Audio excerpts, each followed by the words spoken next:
Welcome to Leora Homes. Ito yung may solar panel. Ito po, dress-up unit and meron kaming deliverable unit sa kabila. So, ito po ang feels kapag may mga gamit na dining area, kitchen area.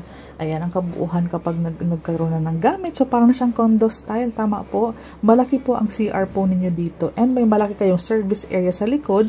Pwede mo i-extend as your dirty kitchen. May sink na dito. So, ayan. So, parang yung loob is yung ating dining area na. 2 bedrooms po ang pwedeng gawin dito. So, ito yung master's bedroom. Ayan po. And then, may isa pang bedroom dito. So, 2 bedrooms ang possible na magawa mo sa taas. And, meron po tayong, yung sa imbakan ng tubig, meron na pong libre yan. So, save water, save electricity. May solar panel din po tayo. Daily tripping and reservation. Tara po, i-PM mo po ako for your schedule. So, meron po tayong mga pictures ng ating deliverable unit. Semi-complete po ito. Meron kayong solar panel. So, tipid kuryente project po ito ni Leora Homes. Ang ceiling natin is with astrofoil na. So, iwas init na din po yan. For security and safety, may window grills na din po. And meron po tayong steel service door with double deadbolt. Yan. Mas pinaganda na po ang ating pintuan. Naka-load bearing tayo. And then, ito po sinasabi ko kanina, yung salt water storage, rain drop, or rainwater. May storage po tayo nun.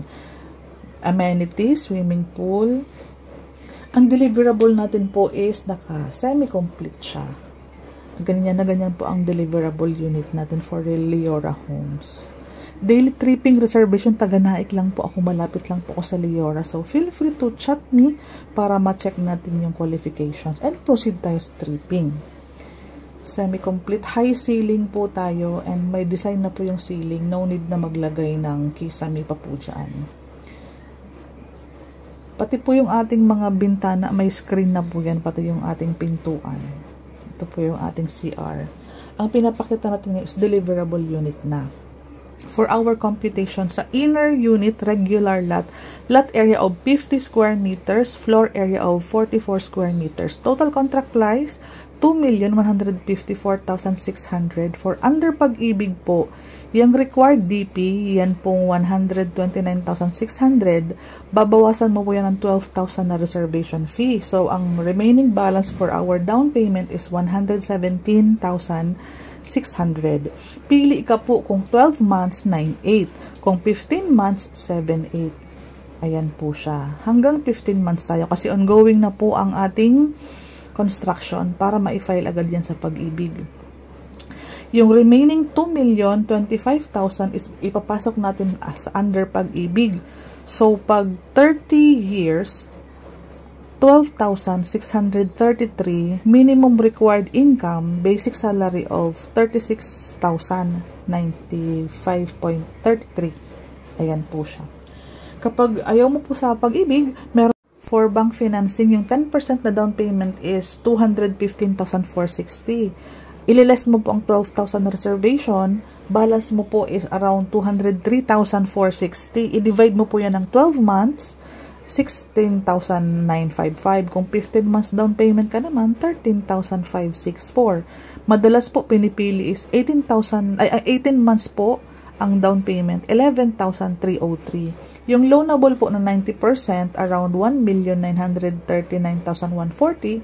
Sagad po tayo ng 20 years kay bank. So, 15,622 po ang magiging monthly mo under bank financing. Minimum required income, 52,071.93. Ito mong sa kanan po, yan naman yung end lot. Malaki lang po ang lot area, kaya ang presyo niya po is ganyan siya. Paki-screenshot na lamang po. Sa mga interesado at siguradong gustong kumuha for Leora Homes, directly PM me para sa promo offer na ino-offer ko po sa ating mga buyer. Daily tripping and reservation, ito po ang Facebook account ko. I-search mo na lang po sa Facebook, Cindy Bernal Hapil. Hindi po ako nagpapalit ng profile picture para mahanap mo ako agad-agad. So, directly PM me sa mga ibang katanungan, pwede mo akong tawagin sa Messenger.